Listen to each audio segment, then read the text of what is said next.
cross and Christian discipleship. Again, in mind, ito yung New Testament Christianity. Okay, the cross and Christian discipleship. Okay, Christian spirituality is the walk of faith in response to the act of Christ. When we say Christian spirituality, ito yung ating Kristiyanong pamumuhay. We live in the Spirit, okay? We walk in the Spirit, and we obey the Spirit. So, Christian spirituality, we know, ang ibig sabihin ito, we no longer live or follow the flesh. Yung ating carnal life. Yung ating worldly life. Kaya ito talaga ang real term yan, Christian spirituality. Itong pagsunod natin kay Jesus. We walk in the Spirit. And which means, from the word spiritual, ang ating focus sa buhay is all about spiritual things. Well, nabubuhay tayo sa mundo. Of course, we eat, we live, we work. But the focus of our mind is about spiritual things, about our relationship with God, yung church, prayer, Bible reading, and maybe, obedience every day to Jesus. That's what we call Christian spirituality. Okay, ulitin ko po yung Christian spirituality, hindi ko lang nanood dito, is about our relationship with God. As sabi na Apostol Pablo, huwag niyo nang isipin ang mga bagay sa sanlibutan. Bagay na nakikita, sapagkat ang bagay na nakikita ay naglalaho at nawawala. Isipin niyo na lagi ang mga bagay na hindi nakikita or mga bagay spiritual. Sapagkat ang mga bagay na hindi nakikita o bagay spiritual ay magpawalang hanggan. So that's what it means, Christian spirituality. Or again, in other words, our daily walk with Jesus. Okay? So Christian spirituality is the walk of faith. Ay isang paglakad sa pananampalataya kasi hindi natin nakikita eh. Okay, in response to the act o sa ginawa ni Kristo sa buhay ng bawat isa. In response. So, kaya nga may awit tayo na I have decided to follow Jesus. No turning back. No turning back. So, the central feature of the act of Christ is his death on the cross and then followed by his resurrection. Ang pinakasentro ng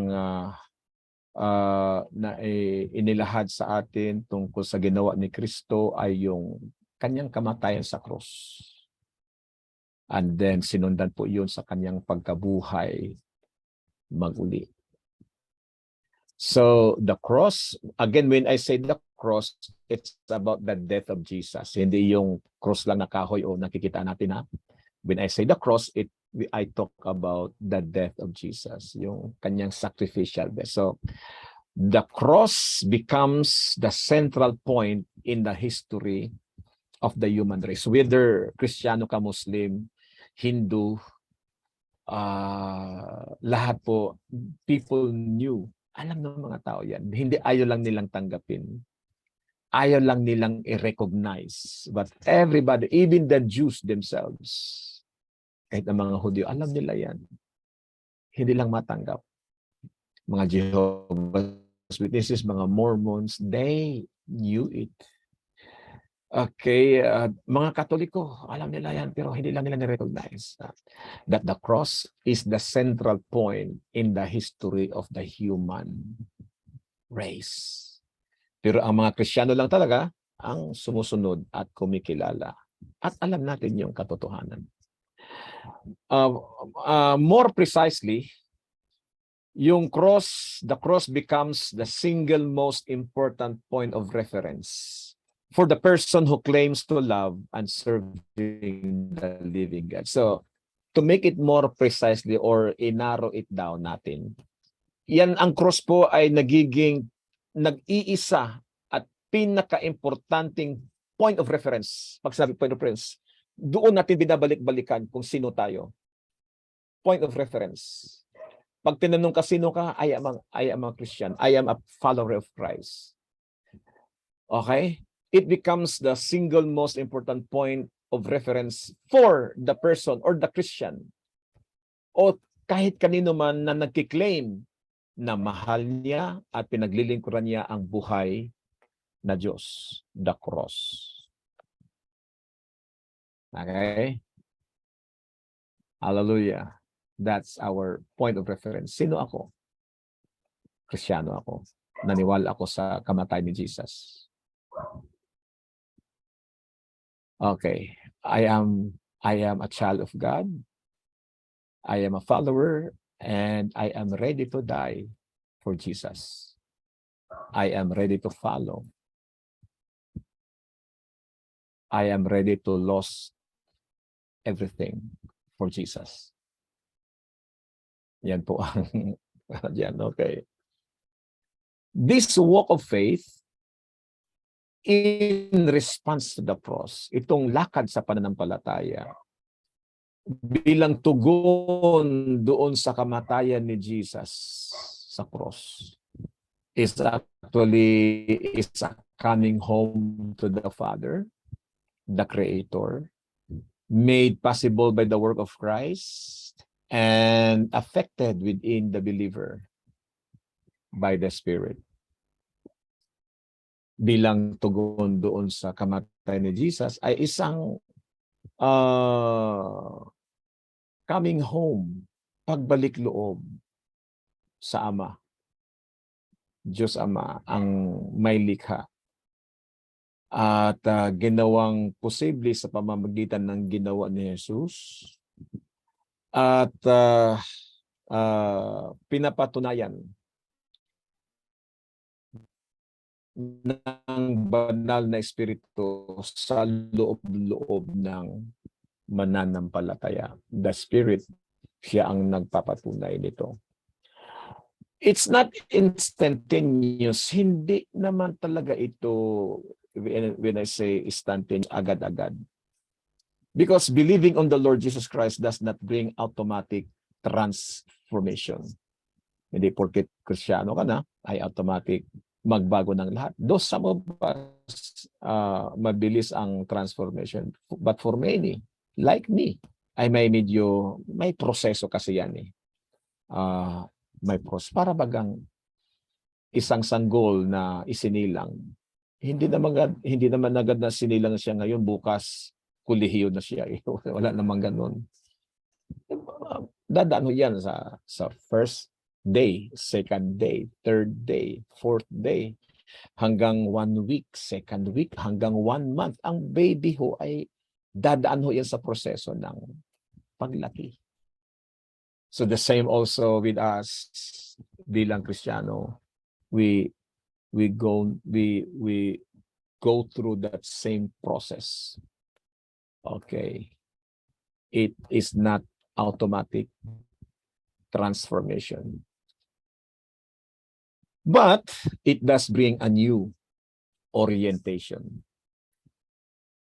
Okay? Pag sinabing, alam mo, kapag bago kang student, i-orient ka, or kung nag-apply ka as driver, nag-apply ka ng driver license, ngayon ay katakot-takot na orientation ang ibibigay sa iyo bago ka bigyan ng lisensya. Para masasanay ka sa traffic, ganun, masasanay ka sa requirement, lahat po, i-orient ho kayo. Kahit man po, pag mag-apply ka ng trabaho, i-orient ka talaga. Sa mga opisina, orientation po yun. Sa mga estudyante, orientation. O, di ba? So, sa Kristiyano din po, there is new orientation. Kasi nga siyempre, from being an unbeliever, from the world, you are now in the body of Christ. New orientation. Mga bagay makikita mo. Hindi mo na sinasabi ng pastor, you need to read your Bible. You need to go to church every Sunday. Don't be absent. Okay? i-orient ka na kailangan mong mabautismuhan, i-orient ka na kailangan mong maging faithful sa gawain. So many orientation hanggang sa masasanay po kayo. I don't know if many of you ay na-orient. But if not, then go back. Kumbaga tawag ng reorientation. Ano nga ba ang requirement sa isang bagong mananampalataya? O bagong estudyante, bagong driver? Ano nga ba ang dapat kong malaman? Diba? Marami sa atin nagiging automatic na lang po siya. So, ang ating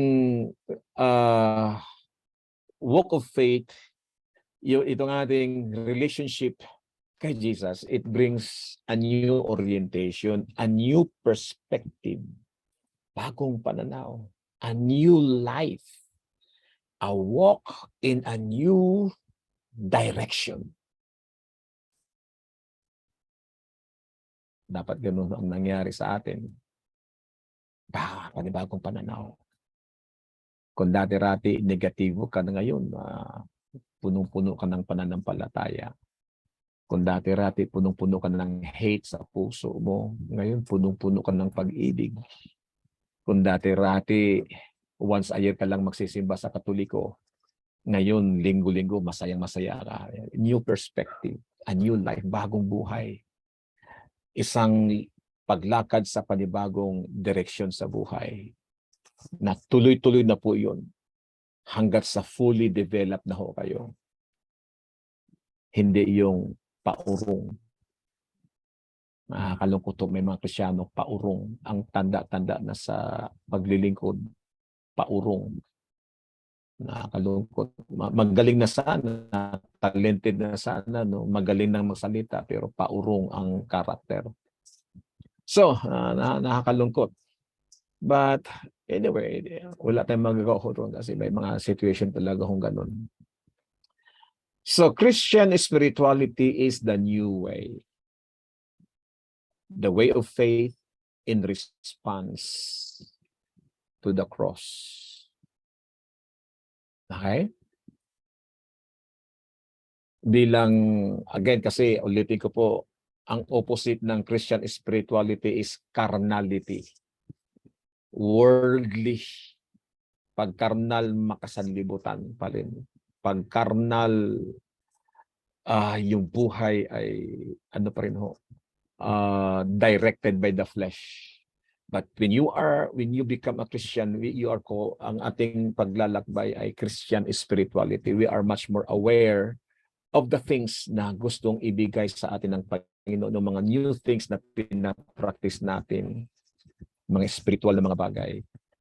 Ulitin ko, what are the spiritual things that we need to do?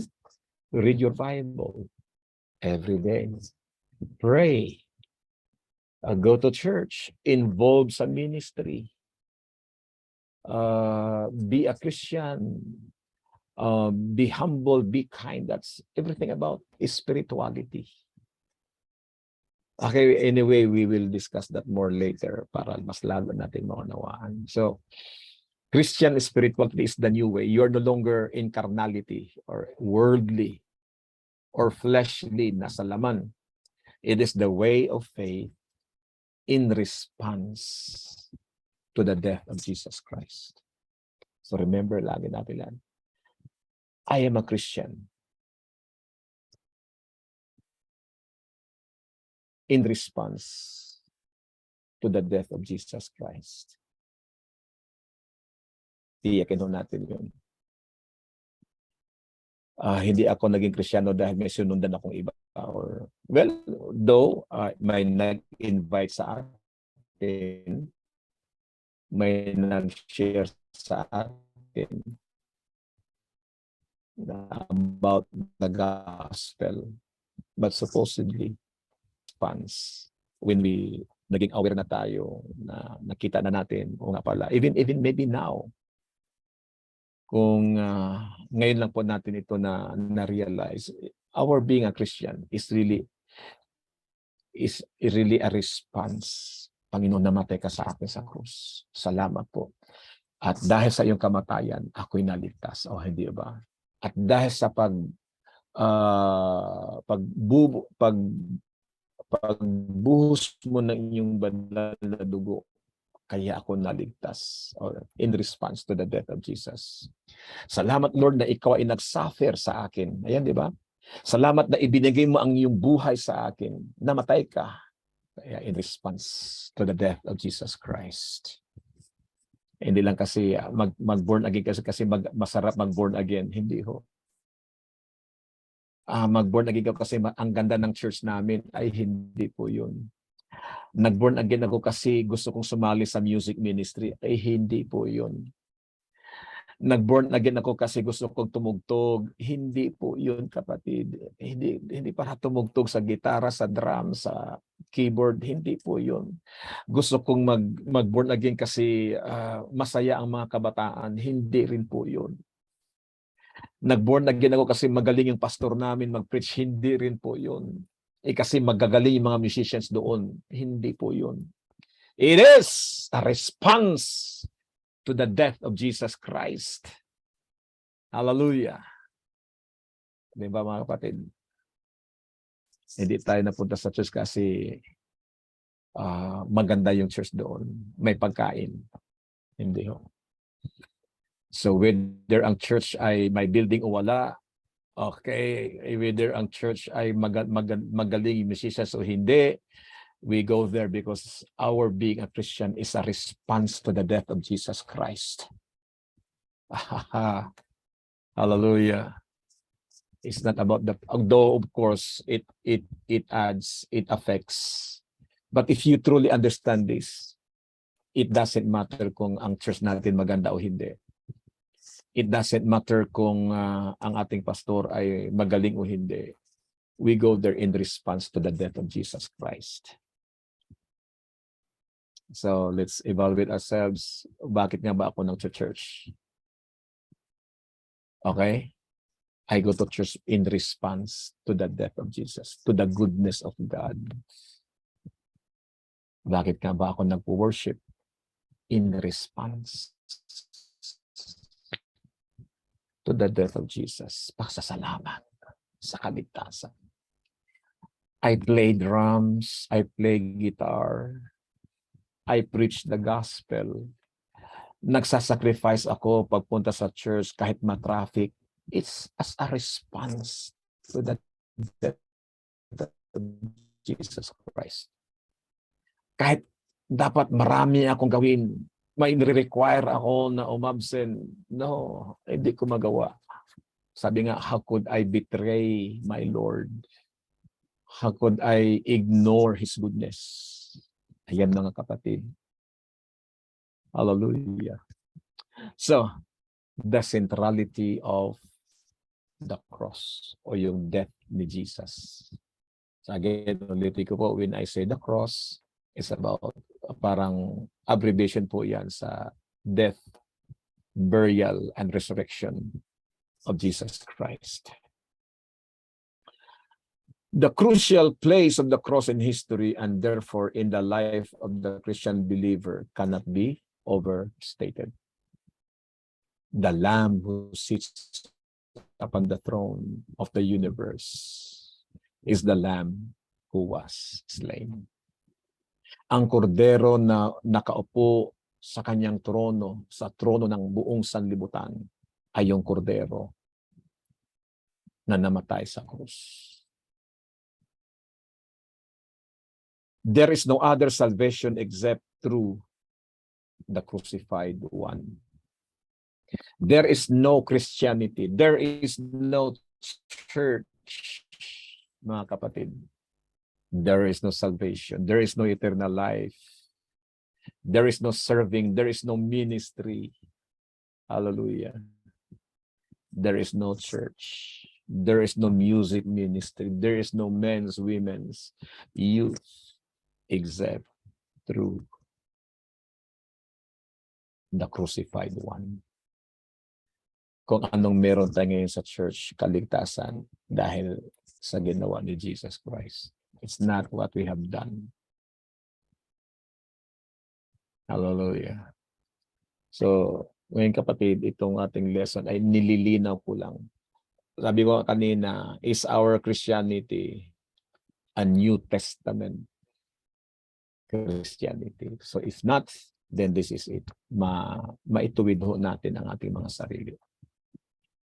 This reality becomes the dynamic center within the life of the believer.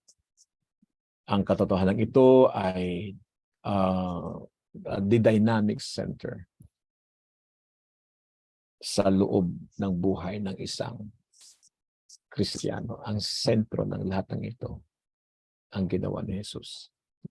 So the centrality of the cross is the most important theological principle in our understanding of the Christian life.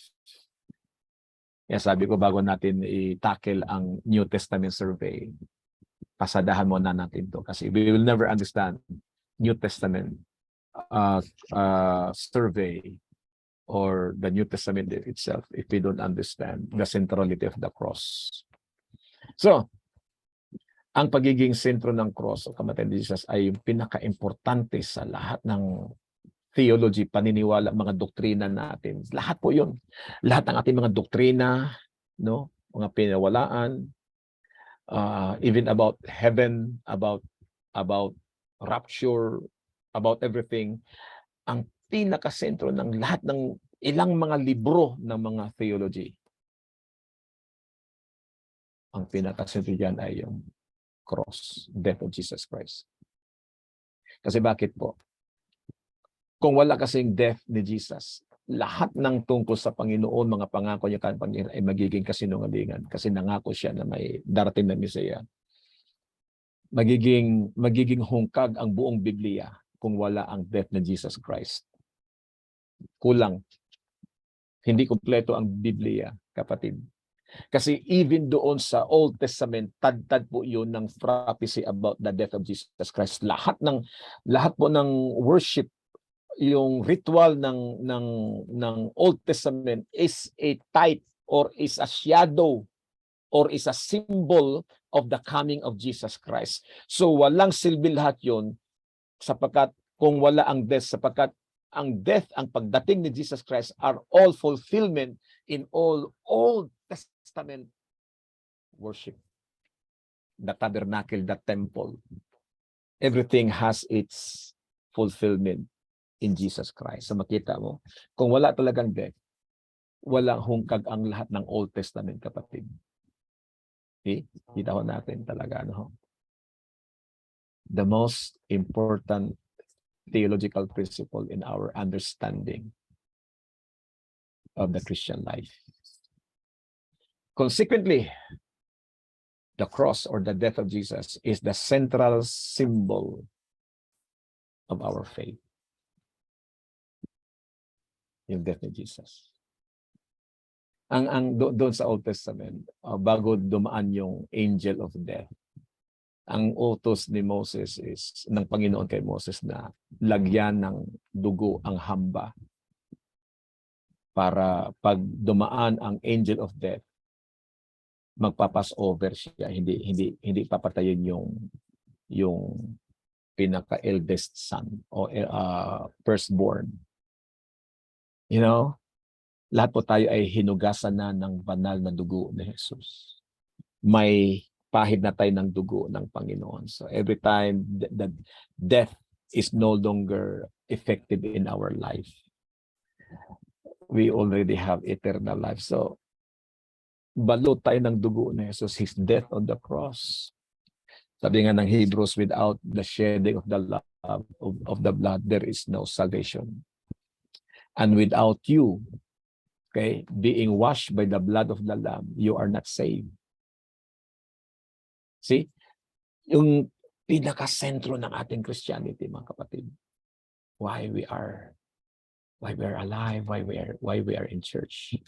Why we play drums, why we sing songs, why we song lead, why we stand and raise up our hand, why we listen, why we sacrifice to go to church. You understand that? In response to the death of Jesus Christ. Now, kung ang paglilingkod natin, ang pag-attend natin ay random. Pwedeng umabsent, pwedeng hindi. Pwedeng mag-pray, pwedeng hindi. Pwedeng mag-worship, pwedeng hindi. Kapatid, mag-isip-isip ka ulit. Tingnan mo sarili mo kung talagang Kristiyano ka nga ba. I'm talking not only to the new one, but also sa mga matatanda na tumandang paurong na Kristiyano. No holds bar, real talk ho tayo dito para masigurado ho natin ang ating mga sarili. Okay? Consequently, the cross is the central symbol of our society. Everything we do, lahat, in response to the death of Jesus Christ. So, firstly, the cross proclaims that salvation is a gift. Unang-una, ang kamatayan ni Jesus ay nagpo-proclaim na nagsasabi na ang kaligtasan po ay, of course, libre po yan. And ang buong Biblia talaga nagsasabi po dyan. Salvation is a gift. Purihin po ang Panginoon. Walang bayad. Hallelujah. Alam mo kasi nga dito sa issue na itong salvation, kaya nga siguro, inaabuso ng mga Christians misunderstand yung being a gift of salvation. Walang bayad. Kaya minsan nga, kapag libre kasi hindi mo masyadong, yung chine-cherish, yung libre lang. Pero kapag ginastuhan natin, ay, talagang hindi natin pakakawalan po yun. So, the believer has responded to an invitation to life, which in the Gospels is compared to an invitation to a banquet. Oh, sarap Ang mananampalataya ay nag-respond siya sa paanyaya patungo sa buhay. Na sa Ebanghelyo ay inahalin tulad ito ng paanyaya sa isang kainan, banquet. Pag sinabing banquet, ano ho yan, unlimited food, no? Kain ka ng kain. We have not chosen because of our merits, accomplishments, or even our faith. Hindi tayo pumili dahil sa ating mga merits, mga nagawa, o mga accomplishments, or even our faith. We have been chosen, invited, called because of grace. Hindi po tayo ang pumili. Pinili po tayo ng Panginoon. Hallelujah. Pinili po tayo. And with that, nag-response tayo. Sige po, I am invited, I'll go. Pero magkita naman sa New Testament na marami ding hindi nag-response. Ayaw. Hindi, may lakad ako. Ay hindi, nakapapangasawa ko lang. Kabibili ko lang ng lupain. So, they refused. But some did respond. So, tayo po ay nag-respond po tayo. We are invited, we are called because of grace. Christ loved us, sabi nga, while we yet hated Him. He died for us even before we were born. Hallelujah. Thank God for that. Yes, Christian spirituality is first and foremost love of God and neighbor. But it is love in response to the love of God. Unang-una, ang Christian spirituality po ay pagmamahal sa Panginoon at sa kapwa. Pero ang pagmamahal na ito ay in response to the love of God na kanyang ipinakita sa krus ng Kalbaryo. We love because He first loved us. We love Him because He first loved us. We love our neighbor because God loved us in spite of our sinfulness. Unang-una po, yun po ang Christian spirituality. This love of God, love of neighbor.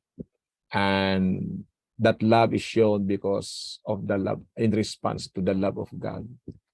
And it is also based on the conviction that one believes he is loved. He is a loved one that is loved by God. Nakabase ito sa conviction na naniniwala ka ng isang tao, naniniwala na siya ay inibig na Panginoon, inibig na at iniibig ng Panginoon. So yan po yun ang ating ano po. So secondly, so yung una, the cross affirms that salvation is a gift. Now, secondly, the cross or the death of Jesus affirms that salvation is based on the forgiveness of sins. Nakabase ito sa kapatawaran ng kasalanan. The believer is a loved one, inibig siya, and consequently a forgiven sinner. Ang mananampalataya ay inibig, minahal ng Panginoon, at consequently siya po ay isang makasalanan na pinatawad ng Panginoon. A forgiven sinner. Walang maipagmamalaki. Walang maipagyayabang. Why? Just a forgiven sinner. Dapat ho nating tandaan, wala tayong pwedeng ipagmamayabang sa kahit kanino man. Sa church, kung ano man yung ating, kahit ngayon po na may edad na ako, tumanda na ako sa Lord, marami na akong accomplishments. Hindi ko pa rin nalilimutan, kapatid, na I am a forgiven sinner. Hanggang ngayon, sa sarili ko. Thank you, Lord, for forgiving me. Kaya wala akong may pagmamalaki at dapat tayong lahat po. Don't forget, we are all forgiven sinner. Walang may pagmamalaki. Walang may pagyayabang. Kahit na matanda na ako at may bagong mananampalataya, hindi ako pwedeng magmalaki. Bakit? Pare-pareho lang kami. Hallelujah. Christians believe in the forgiveness of sins. Tayo, naniwala tayo sa kapatawaran ng kasalanan. Sin is real for God. He cannot tolerate it. He cannot abide in the presence of sin. God hates sin, but He loves the sinner, of course. Mahal ng Diyos ang makasalanan, pero God hates sin in our lives. That's why kailangan mo, bago tayo makalapit sa Kanya, we have to be forgiven first. God cannot tolerate sin. Union with God, salvation is only possible if sin is accounted for or the price was paid. Ang pakikipag-isa sa Panginoon, ang kaligtasan ay posible lamang kapag ang kasalanan ay nabayaran na or accounted for at may nagbayad na. Kaya nung sumigaw si Jesus sa krus, Tetelestai, it is finished. Praise God. It is paid already. Binayaran ni Jesus. Remember, hindi ikaw at ako ang nagbayad sa kasalanan mo. We cannot pay our debt. It's Jesus who paid everything para tayo maligtas. At that essence ay dapat aware tayo for the rest of our life. Jesus paid for my sin. Kaya nga central talaga ang cross eh. Jesus died for me and He paid the price for me para ako maligtas, magkaroon ng kaligtasan, magkaroon ng kapayapaan at may buhay na walang hanggan at maranasan ko ngayon ang buhay na masagana at buhay na mapayapa at buhay na pinagpapala. Why is that? Hindi dahil magaling ka, hindi dahil matalino ka sa business, hindi dahil magaling ka na manager, hindi dahil magaling ka sa negosyo, kapatid. The price is paid for you. Kaya nga may pera ka, may bahay tayo, may motor, may sasakyan, mapayapa, may pamilya, sapagkat may nagbayad para sa iyo, para sa akin. Kaya nga nakapag-church ako, nakaka-worship sa Panginoon, sapagkat may nagbayad para sa akin. Di ba ang sarap isipin na sa Jollibee, ililibre ka. Sa eroplano, ililibre ka. Ang sarap kaya may nagbayad para sa iyo para makalipad sa eroplano.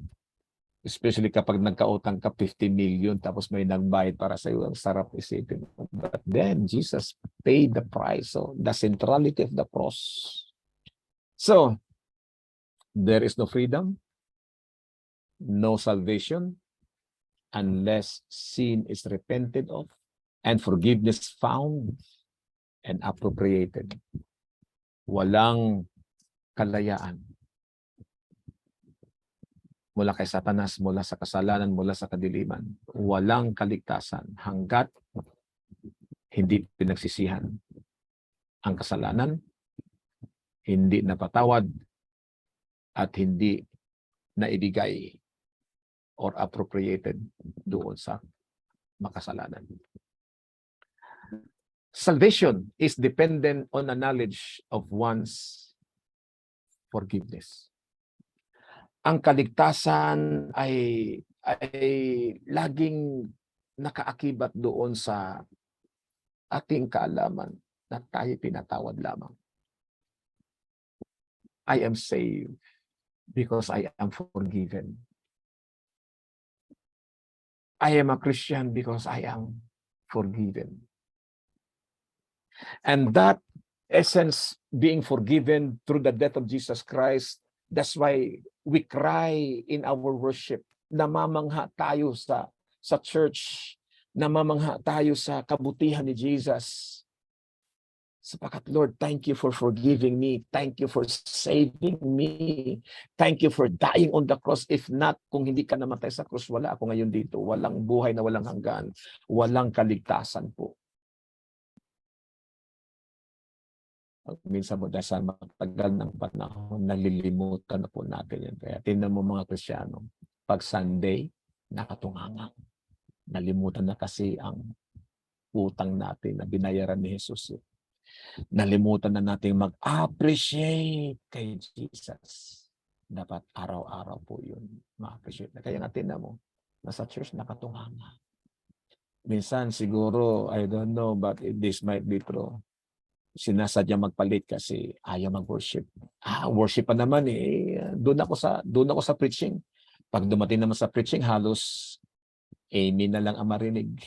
Is that our response to the death of Jesus Christ, mga kapatid? Is that our response? Oh boy. Baka nga wala ka sa New Testament Christianity, kapatid. Tingnan ko, sabi ko, minsan, ang tagal na natin sa Lord, paurong yung ating nagiging attitude ngayon. Ang babaw ng response natin sa death ni Jesus Christ. That salvation is dependent on the knowledge na kahit pinatawad lamang ng Panginoon, we are sinners forgiven by God. Hallelujah. Diba? Kumusta ang worship natin? Is it based on the knowledge, thank you for forgiving me, Lord? At every day, kapatid, pinapatawad pa rin tayo ng Panginoon.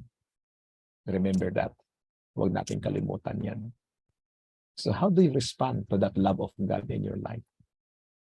Nakatunganga lang sa simbahan. Okay? Nakatingin lang.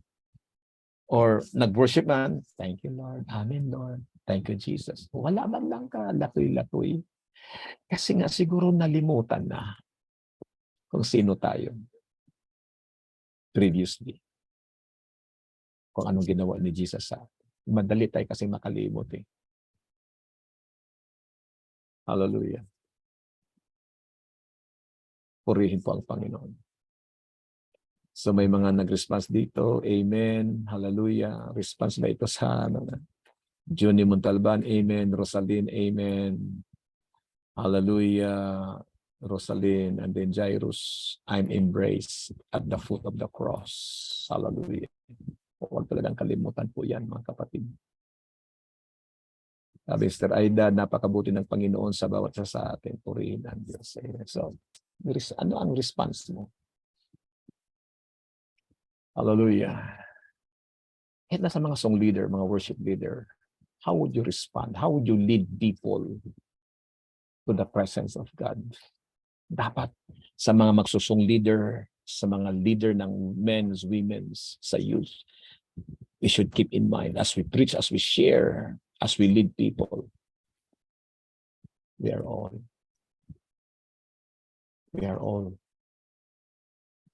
under the grace of God. Forgiven, pinatawad, kinaawaan, at minahal. Inibig ng todo ng Panginoon. I hope today ma-renew yung ating response to the cross. Baka kasi napagod ka na or nakalimot ka na. Uy, kapatid, huwag ka makalimot. Hallelujah. I don't know if nandyan pa ho kayo sa inyong cellphone o sa inyong... Amen po, Pastor. Amen po, Pastor. Amen po. Amen.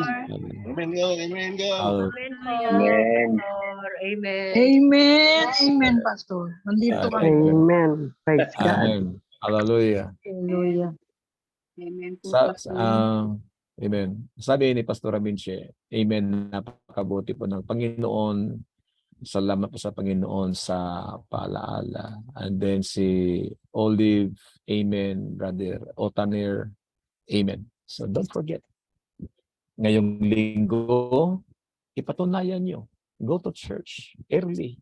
And there, ibuhos mo yung appreciation mo sa Panginoon. Huwag lang ba sa taas kamay? Thank you, God. Ibuhos mo. Isigaw mo. Panginoon, salamat po. Isigaw mo.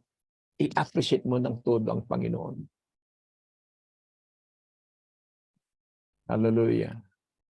Kaya siguro in the past, hindi mo magawa. Parang malamya tayo kasi hindi natin naunawaan. But ngayong gabi, sana po, nabuksan yung ating mga isipan. Hallelujah. Ang sabi ni Jairus, I will sing for you alone. I will sing for you alone have rescued our lives. Jesus, you alone have set us free. Salvation is dependent on a knowledge of one's forgiveness. Uglino, wala talaga tayo may pagmamalaki, kapatid. So our response is humility, faithfulness.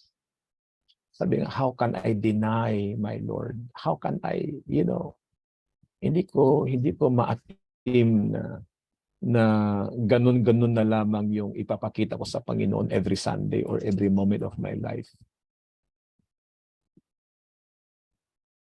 And in God, forgiveness rests upon our willingness to repent and turn our back on sin.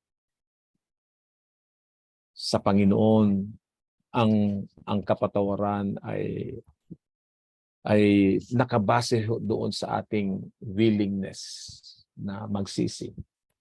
Tumalikod, talikuran ang ating mga kasalanan.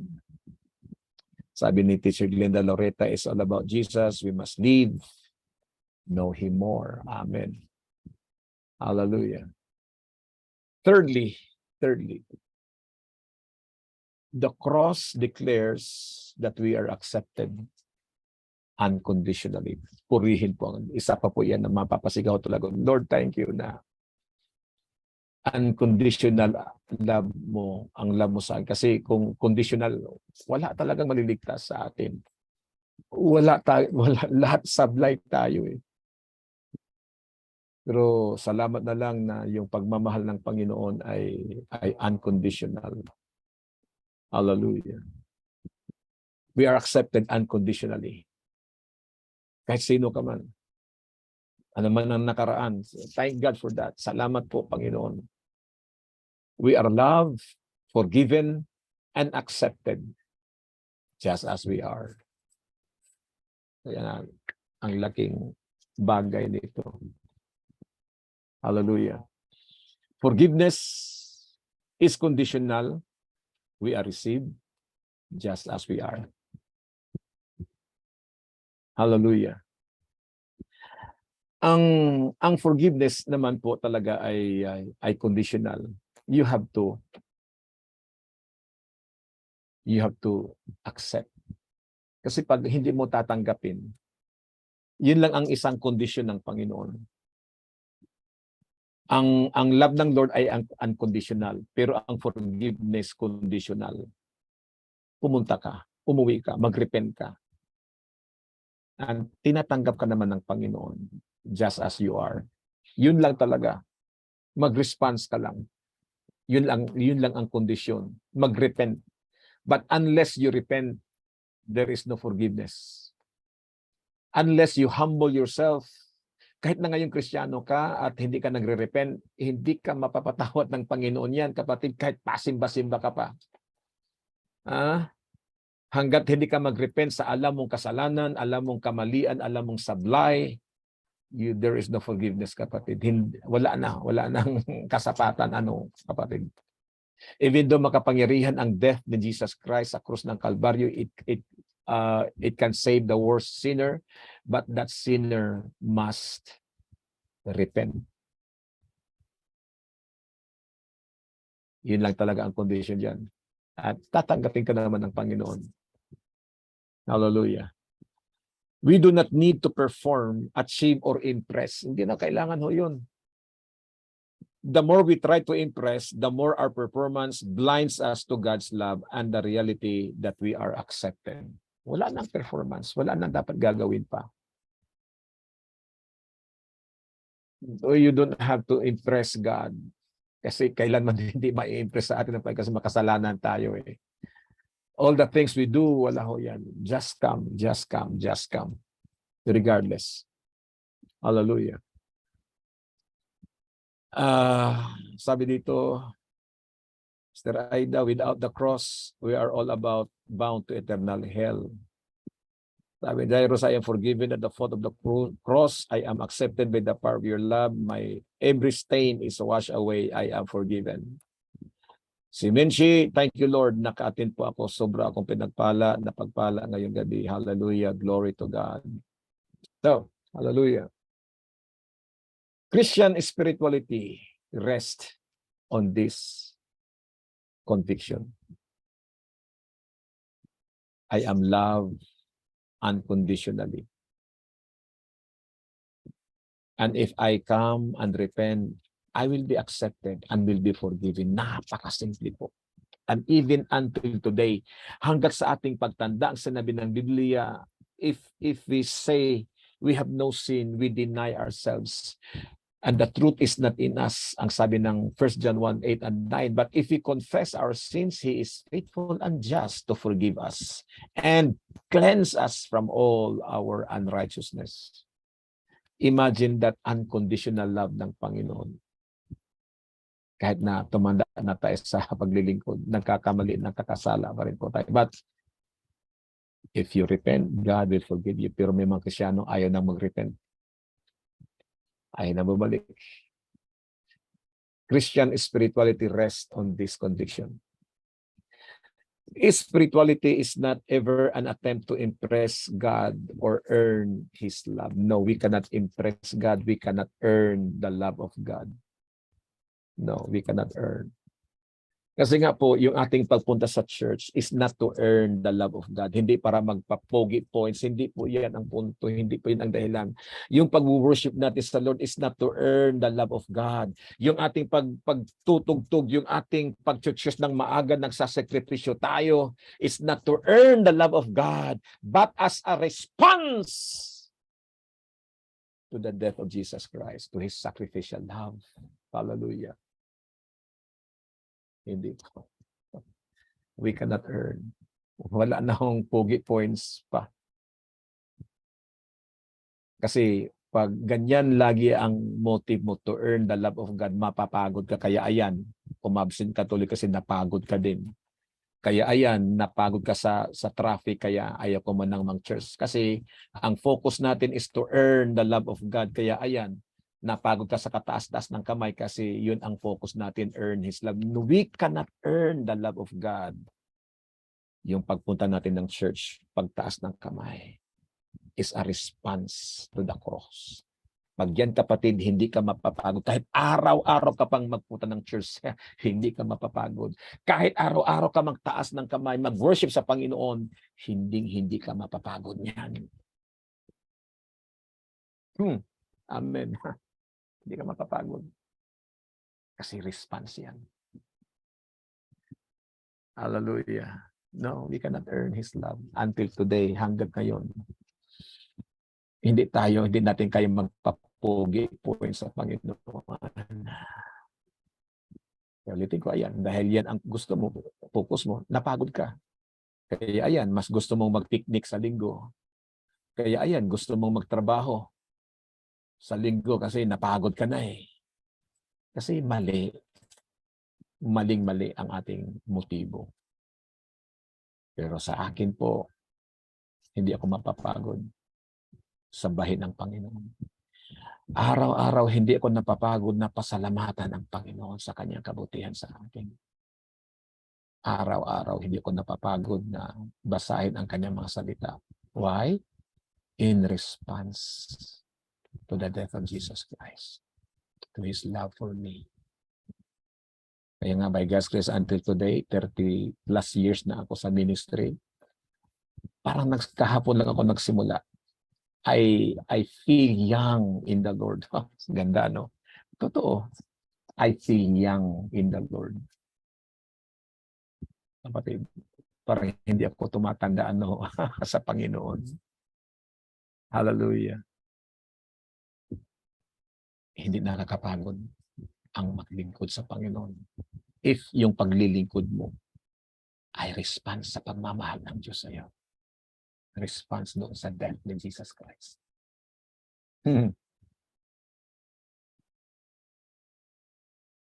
If you have question, pwede ko kayo magtanong. So,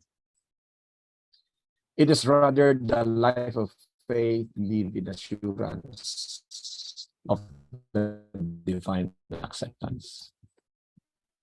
Isang buhay po yan na isang buhay ng panampalataya na ipinamumuhay kahit sino pa man tayo. Fourthly, the cross speaks of a new birth, a new order of existence. The cross speaks of a new birth, a new order of existence. The Christian, of course, in becoming a believer, siyempre, is the same person. Wala namang nagbago sa mukha natin, sa pangalan. Still, I am Modesto Tabolao Jr. Okay? Walang nagbago ho. We are the same person. We keep our names. We wear the same clothes. We eat the same food. Of course. Walang nagbago ho dyan. Nakatira tayo sa the same address, isang tahanan. Hindi na pa, walang nagbago po dyan. But on another level, a dramatic and eternal change has been affected that affects the very core of our existence or a person's existence. Sa ibang antas, isang madrama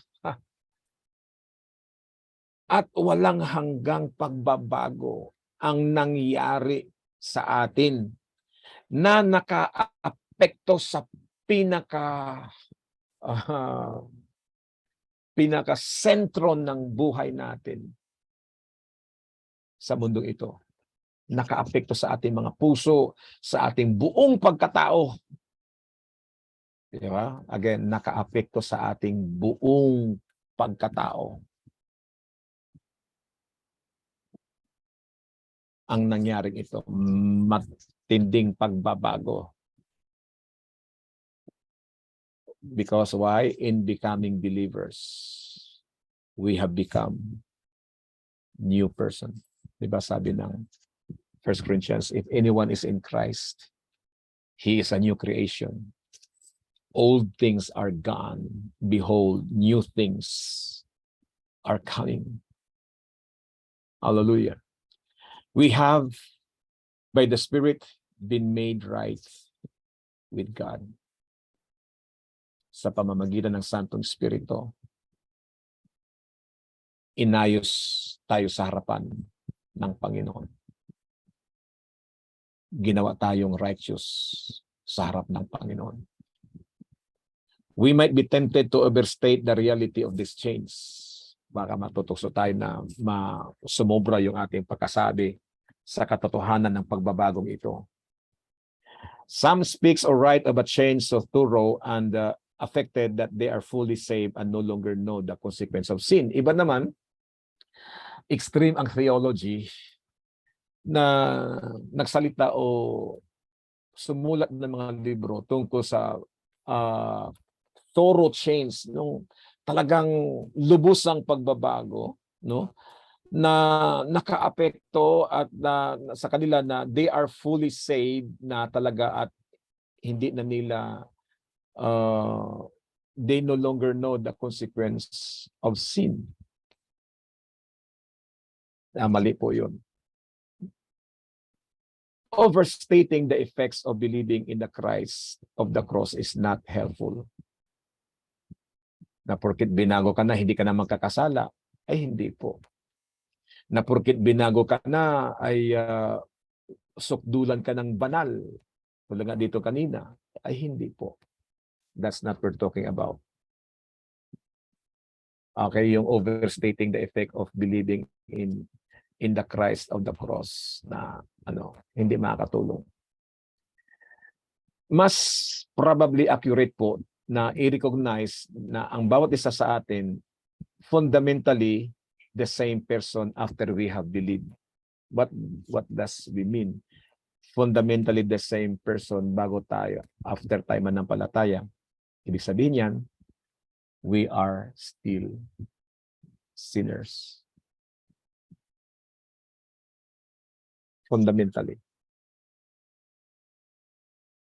Kaya nga, sabi nga ng isang awit, I am a sinner saved by grace. Until even me, myself, Lord, I am a sinner saved by grace. Kaya nga, sa ganyang katotohanan, talagang mapapaiyak ako sa Panginoon. Salamat po.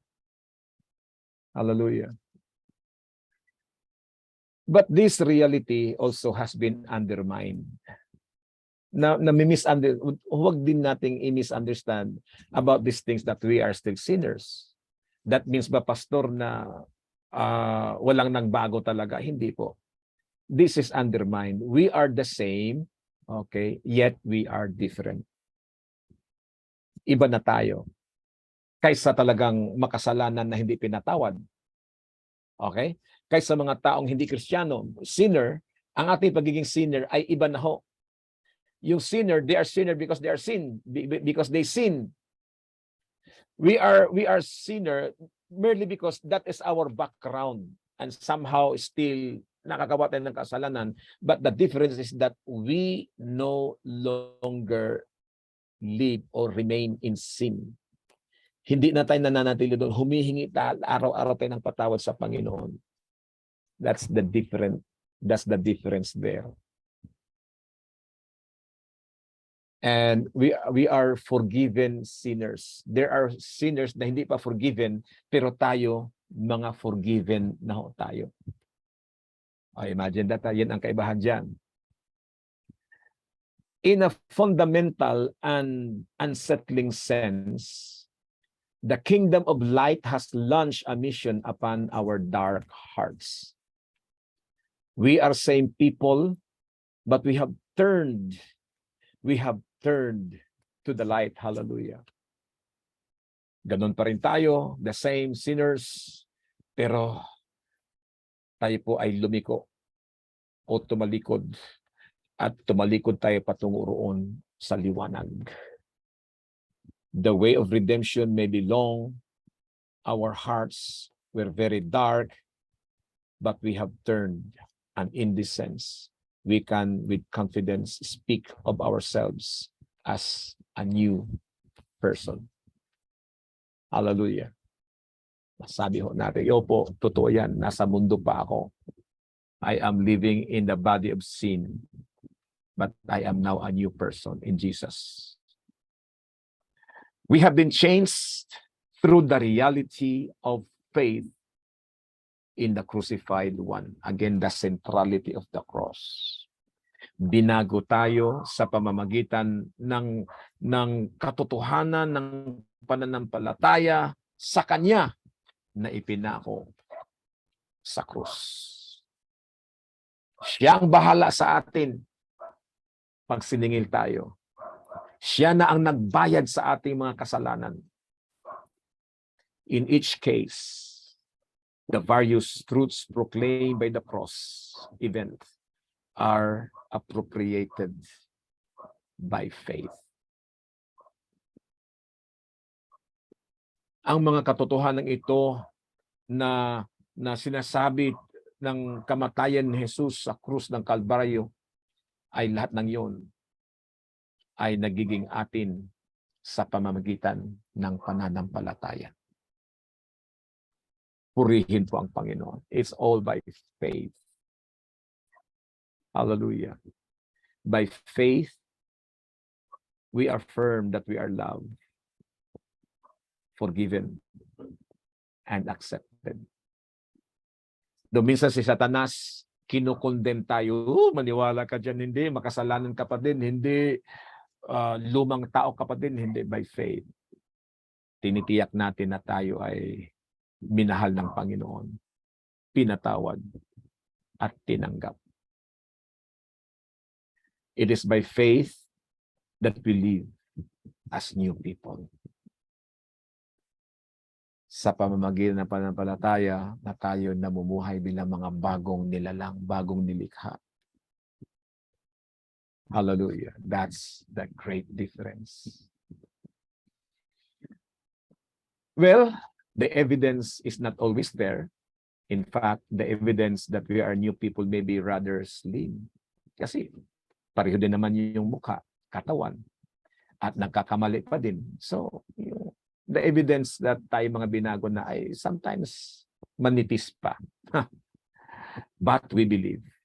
Still nanampalataya tayo. And hindi katakataka, then Christian spirituality, which means is growth in faith. Ayan na. Hindi katakataka na ang Christian spirituality ay yung paglago natin sa pananampalataya. Ayan na. We grow in faith.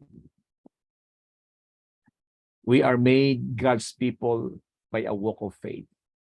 We know His life as we live in faith. We come to Christian maturity as we deepen our life of faith. Ginawa tayong mga anak ng Panginoon sa pamamagitan ng paglakad sa pananampalataya. Alam natin ang kanyang buhay, ay nakikilala natin siya sa habang tayo namumuhay sa pananampalataya. At dumating tayo sa paglagong Kristiyano habang tayo lumalalim sa ating buhay pananampalataya. Supposedly the Christian continuously go deeper in the life of faith. mas gumaganda, mas gumaganda, mas gumaganda habang tumatagal ang kanyang paglilingkod sa Panginoon, ang kanyang lakad ng pananampalataya. Na habang tumatagal, ay talaga ayaw niyang palampasin ang linggo. Hindi makatulog yan pag hindi nagpe-pray. Hindi na makatulog yan hanggat hindi nagbabasa ng Bible. Kasi nga habang tumatagal, lumalago ka sa pananampalataya. Tumatamis ang relationship mo sa Panginoon. At lalo ka naging mapagmahal sa kanyang gawain at sa kanyang mga anak. At syempre po, walang puwang sa iyo ang pagiging tampururo. Walang puwang sa iyo, kapatid, ang madaling masaktan. Kunting sermon lang nasasaktan. Mayroon lang hindi nakitang maganda kay pastor, nagtatampo. Ang ganong klaseng Kristiyano, Diyos ko, 30 anyos, tampuhin pa din. Hindi ka lumalago, kapatid. Kaya dito, matuto tayo muli.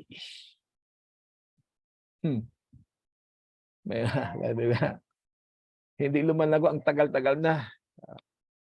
Kaya let's get it on more. This is the heart of Christian discipleship. Growing in faith.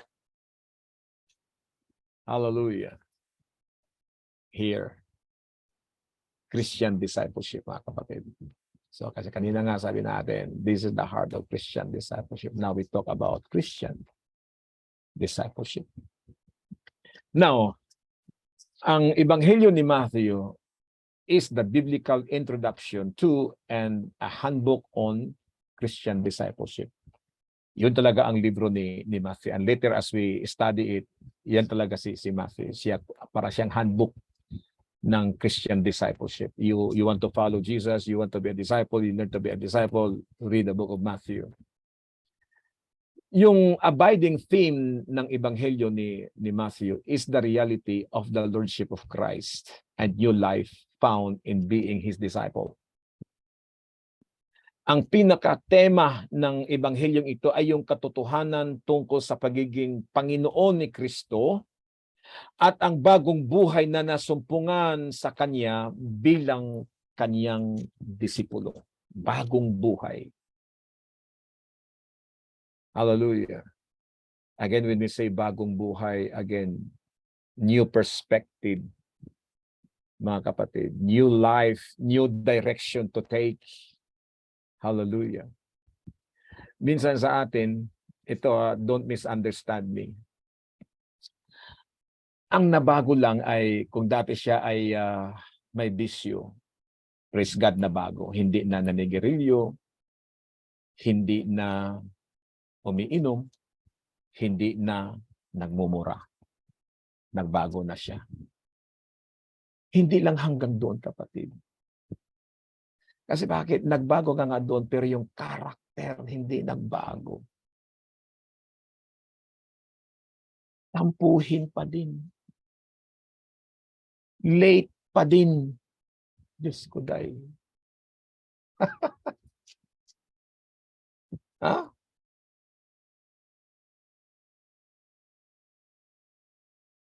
Tampuhin pa din. Hindi pa rin maasahan sa church. Attender pala, hanggang ngayon attender lang, hindi nakakatulong sa church.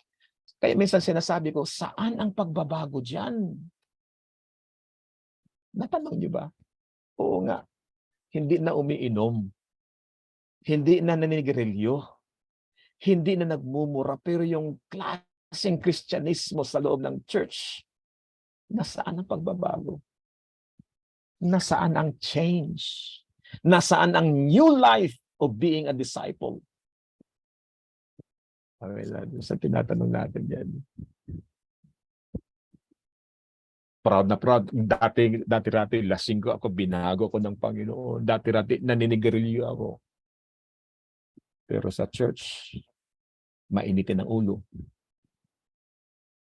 Hindi tama yung ipinapakita sa Panginoon. Saan ang pagbabago doon? Kasi nga, hindi naunawaan ang discipleship. Kaya ngayon, pag-usapan po natin yan. A summary of these principles is found in chapter 4 ng Book of Matthew. Tingnan ho natin. From the time on, Jesus began to preach. Repent, for the kingdom of heaven is near. As Jesus was walking beside the Sea of Galilee, he saw two brothers, Simon called Peter and his brother Andrew. They were casting a net into the lake, for they were fishermen. Come, follow me, Jesus said, and I will make you fishers of men. Remember, come, follow me. What is the next command? I will make you fishers of men. At once they left their nets and followed him. The meaning of discipleship is captured in the call of Jesus dito sa verse na to. It is captured in the call of Jesus. Come, follow me. Halika. Sumunod ka sa akin. Which means discipleship is a response to and a subsequently loyalty to a person. Okay? Discipleship is a response. Kanina yung ating Christian spirituality is a response to the death, to the cross, to the death of Jesus Christ. Ngayon, we go to another level. So, may base na tayo Christian spirituality. Now we go higher to another level, discipleship. So, discipleship is a response to and subsequently loyalty to a person. So, discipleship includes loyalty to a creed, to a movement, and possibly to a congregation. Yung creed means doctrine. Sa ating kilusan ng pag-iibanghelyo, kilusan ng pagtutulungan, kilusan ng pagpuri sa Panginoon ng sama-sama. Loyalty doon. But ultimately, its true meaning lies in loyalty to Jesus and what He has done on the cross.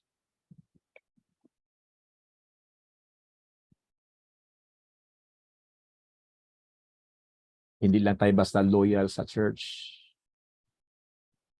Hindi lang tayo loyal doon sa ang grupo man tayo, sa men's, women's, sa youth, or even sa pastor. Hindi tayo loyal sa pastor. Dapat loyal tayo kay Jesus. At kapag loyal tayo kay Jesus, everything follows. Loyal ka sa pastor mo, loyal ka sa church, sa congregation mo, loyal ka sa doktrina.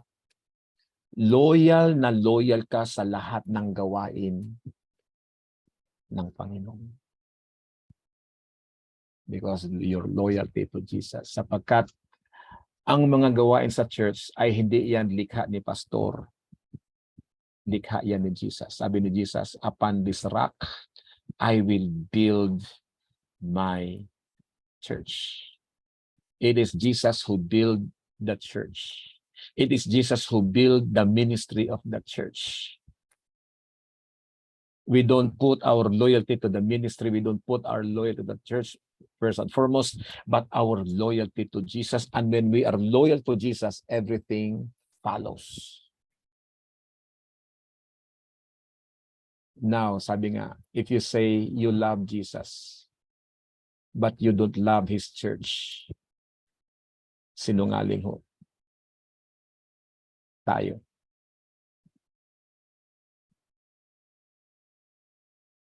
Yeah? If we say we love Jesus, but we don't love His church, we don't love our ministry, hindi ho akma Because dapat kasi hindi lang hanggang bibig, dapat patunayan po yan, yung loyalty natin sa Panginoon. In choosing to follow Jesus, we submit. First, submit to Him, and then submit to the leadership of the church. Kahit nga sabi ko nga sa klase ko kagabi, kahit ang pastor mo ay hindi ganun kagwapo o hindi ganun kagaling, mag-submit ka. Kung sa men's ministry, kung ang leader mo ay hindi ganun kagaling at tingin mo mas magaling ka, mag-submit ka sa kanya.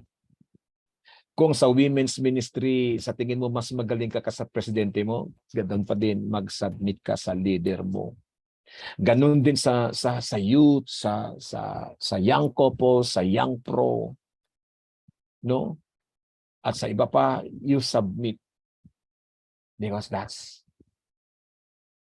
discipleship. First of all, we submit to His authority, kay Jesus. Kapatid, sabi ko kanina na salvation is free. But here, discipleship is not cheap. Many of us misunderstand discipleship. But here, real talk tayo ngayon. Hindi po mumurahin ang discipleship. Meron pa palang nag-chat dito si Gretch. Amen. Hindi tayo mapapagod kapag alam mo ang respond dahil sa pagmamahal ng Panginoon sa atin. Tinubos niya tayo, binayaran niya ang lahat. Kaya kapag na-realize mo ang pagmamahal at kabutihan ni Jesus, mas naisin mo na mabuhay kasama niya. Amen. Thanks, Sister Gretch. So, discipleship is not cheap. Kaya nga when Jesus challenged His audience about discipleship, na-realize nila marami talagang tumalikod sa Panginoon. At konti na lang ang natira. And tonight, as I real talk, baka marami sa atin ngayong gabi ayaw na maging disciple. Itong real talk na ito. But anyway, sasabihin ko pa din. Kasi I believe, meron at meron din talagang susunod pa rin sa Panginoon kahit na hindi cheap ang discipleship. There is a sense in which salvation is free, as I said a while ago. We cannot pay. Ano nga pa, oh?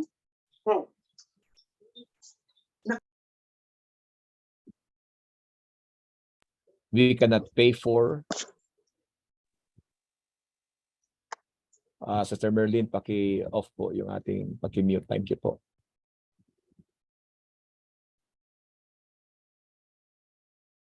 We cannot pay or earn grace, as I said a while ago.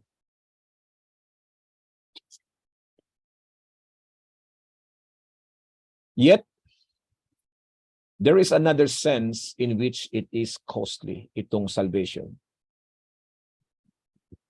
Yes, salvation is free. We cannot pay or earn it. Pero may ibang sense na ang salvation talaga ay costly. Napakamahal. Bakit? So sabi nga dito, but is salvation really free? Libre ba talaga ang kaligtasan?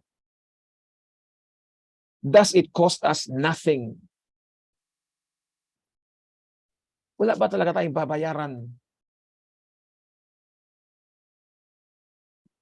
Though the gift of salvation is freely given, the New Testament message is that salvation is actually very costly.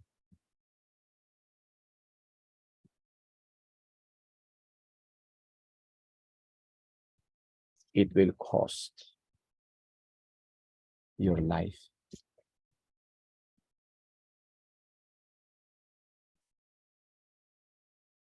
Hallelujah.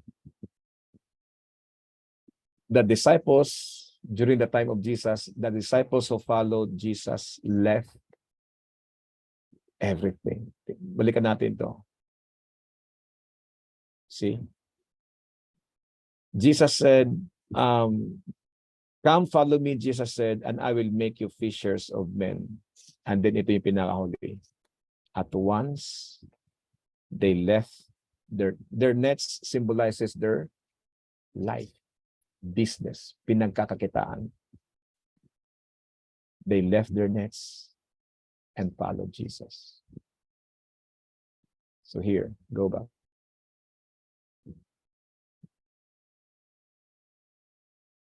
It will cost your life. The disciples who followed Jesus left everything. In calling our fellow men and women to Christ, sa pagtawag natin ng mga kalalakihan at kababaihan patungo sa Panginoon after salvation, kinakailangan aware tayo na hindi natin sila mamislead. Again, talking about New Testament Christianity. The call of Christ is to follow Him. And in following Him, we leave our former lives behind. Ang tawag ni Kristo ay tawag ng pagsunod sa Kanya. At sa pagsunod sa Kanya, iiwan natin ang ating mga dating buhay.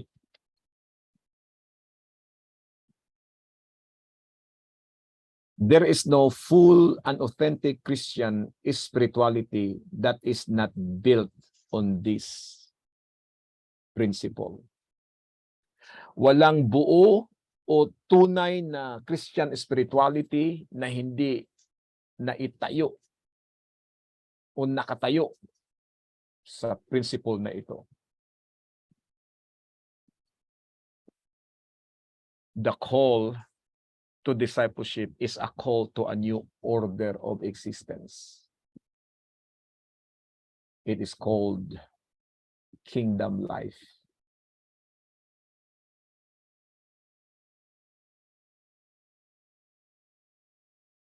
Sabi ni Pedrito Pitilo, kailangan talaga ng isang Kristiyano na mag-share ng salita ng Panginoon. Di ba, Pastor? May kanya-kanyang talento ang bawat isang manampalataya na feel ko kasi na mahina ako sa sharing ng Panginoon. Maligtas ba ang tao kung di siya mag-share ng salita ng Panginoon?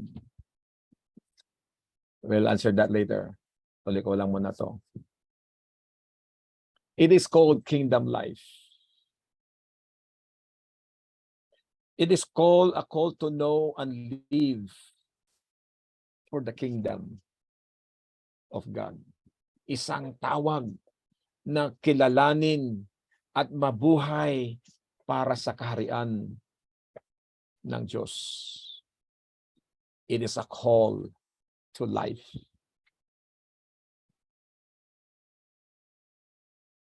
Jesus came proclaiming the kingdom. Characterized as the kingdom of light and salvation, a kingdom ruled by the Lord of life. Si Jesus ay naparito, ipinapangaral ang kaharian. Ang karakteristik ng kingdom na ito ay isang kingdom ng liwanag at kaligtasan. Isang kaharian na pinamumunuan ng Panginoon ng buhay. This new order of existence is patterned on a new value structure, a new purpose for living, and a new basis for seeking and knowing life. Ang panibagong pamumuhay na ito ay nakapattern, nakasalalay doon sa bagong value structure, meron tayong mga bagong value, bagong purpose for living, and a new basis for seeking and knowing life. For Jesus, para kay Jesus, sabi nga niya sa New Testament sa Matthew, those who seek life will lose it. Those who lose it for his sake, for Christ's sake, will find it. Hallelujah. Ang sinabi rin niya, many who are last will be first. The meek, Jesus says, will inherit the earth. Inherit po yan. This new order of life is both mystical and earthly. It is mystical in that a believer now lives in a personal relationship with the eternal Lord of the universe who dwells in another sphere of existence. Mystical kasi hindi natin nakikita. At siyempre na si Lord ay spiritual, tayo ay physical. So it's rather mystical. But just the same, that relationship exists. And of course, mystical because the Lord that we are serving is powerful, eternal creator, and we are the creation. So kaya nga yung ibang mga tao o ibang iglesia ni Cristo hindi na matanggap na si Jesus ay Diyos. Hallelujah.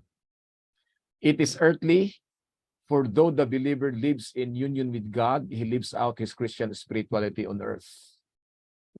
Nandito din tayo again, earthly and mystical. Earthly sapagkat bagamat ang mananampalataya ay namumuhay kasama ang Panginoon, pero namumuhay siya ang kanyang spirituality dito sa mundo.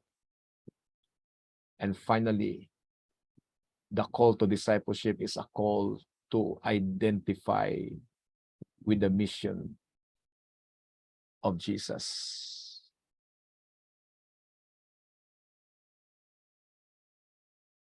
Ang discipleship ay tawag na makiisa doon sa mission ni Jesus. Sa imagery, sa pagsasalarawan ho, which was so meaningful to the first disciples, Jesus promised that He would make them fishers of men. Ang promise ng Lord na gagawin silang mangingisda ng tao. So here, the Gospel of Matthew concludes with a mandate. Make disciples.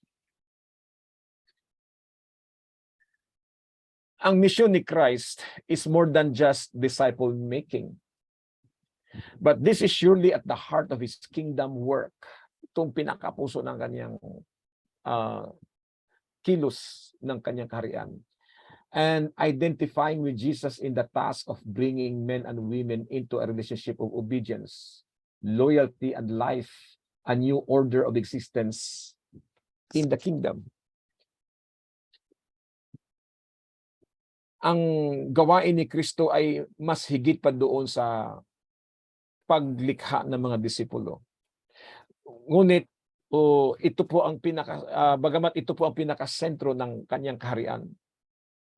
So, ang makiisa doon kay Jesus sa kanyang gawain ng pagdadala ng mga kababayan, kalalakihan, patungo roon sa isang relasyon ng pagsunod, loyalty at buhay, it is a new order of existence in His kingdom.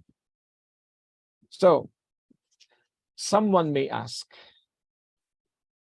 is it possible to be a Christian and not be a disciple? Posible ba na ako'y maging Kristiyano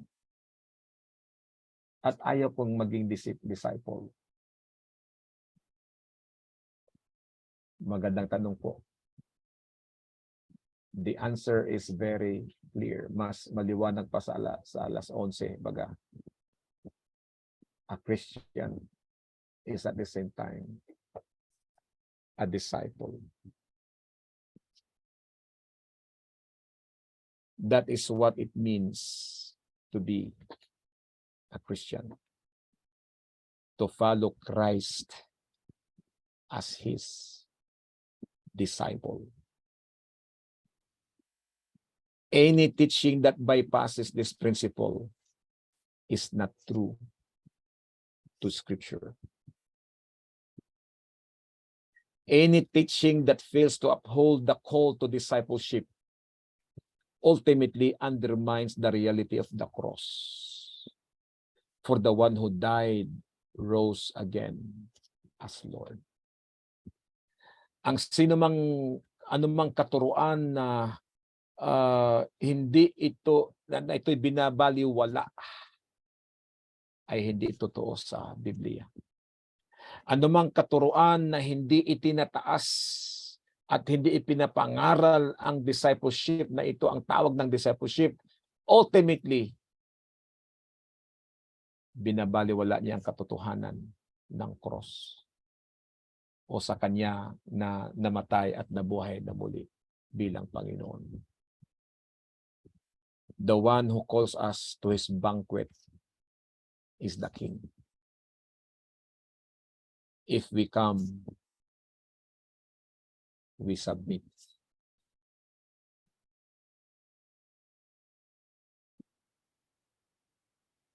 If we come, if we follow, we submit. If we love, we obey.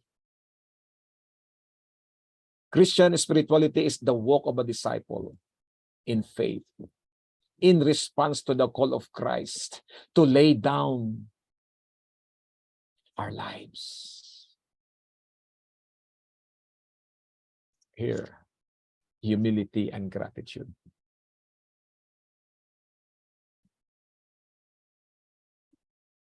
Part of this course or discussion will identify the 5 essential components of a Christian spirituality. But these components are meaningless apart from the 2 crucial attitudes of the believer: humility and gratitude.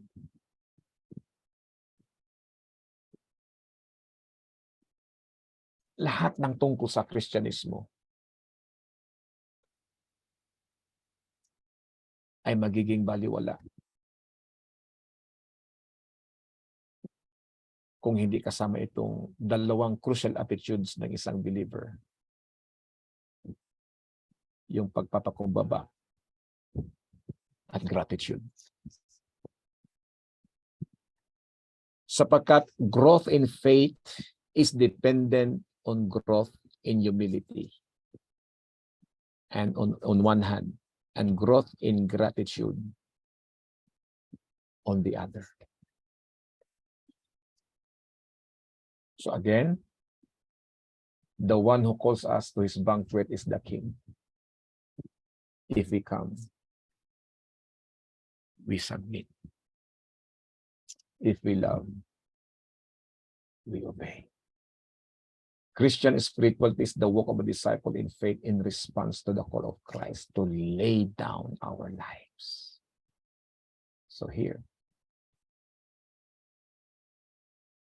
these are the marks of a spirituality rooted on the cross. Response to the cross.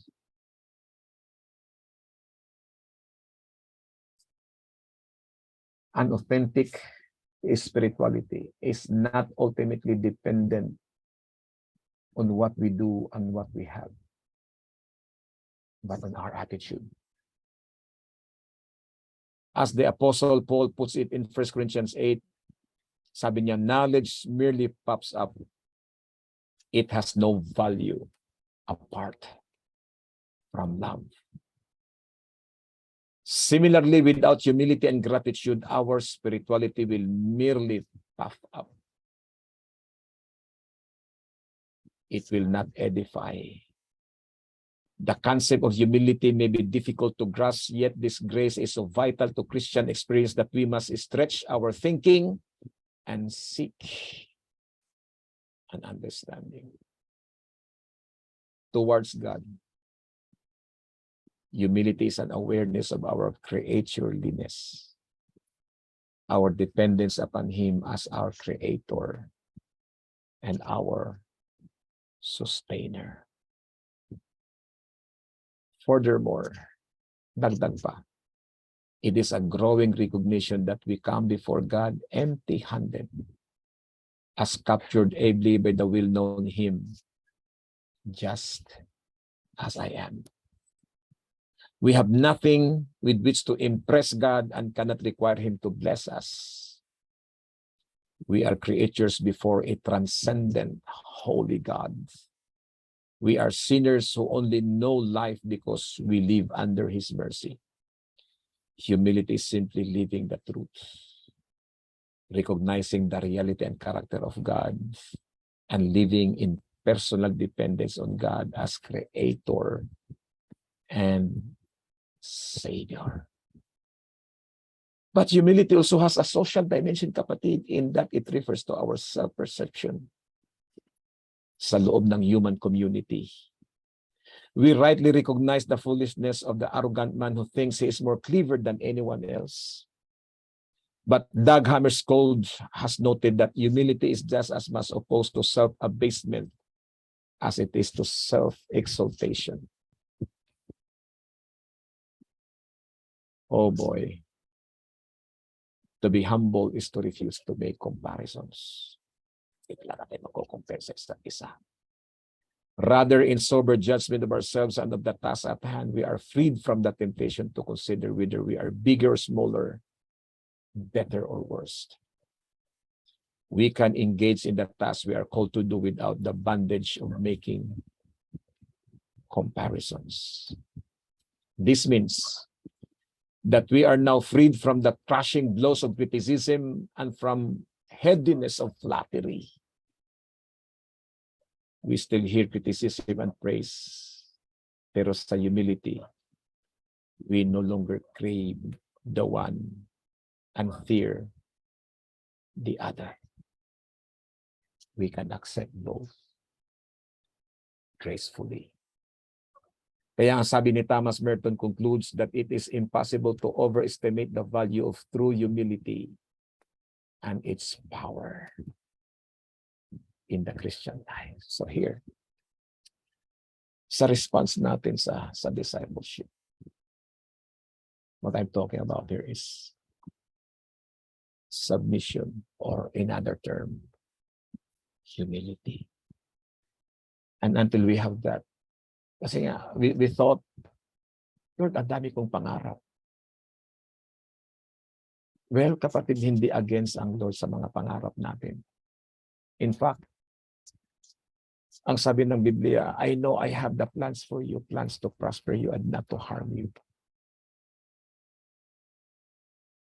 Plans to give you a future and a hope. Ang tingin kasi natin na opposite ang sinasabi ng Panginoon when it comes to discipleship. No, it's totally different po. Ang require lang talaga ho ng Panginoon is about humility, submission, acceptance. Hanggat hindi natin magagawa po yan, yung ating Kristyanismo ay malamya.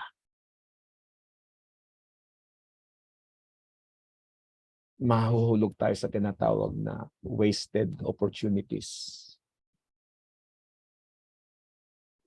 Mahulog tayo sa tinatawag na attender Christianity.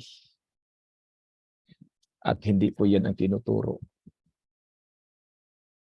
ng New Testament Christianity. So, ngayong gabi, it's 8:59. I have to close in this. Now, with the challenge at hand, we will discuss this more later. I hope and I pray that now we begin to understand about the Christian and discipleship. Well, okay.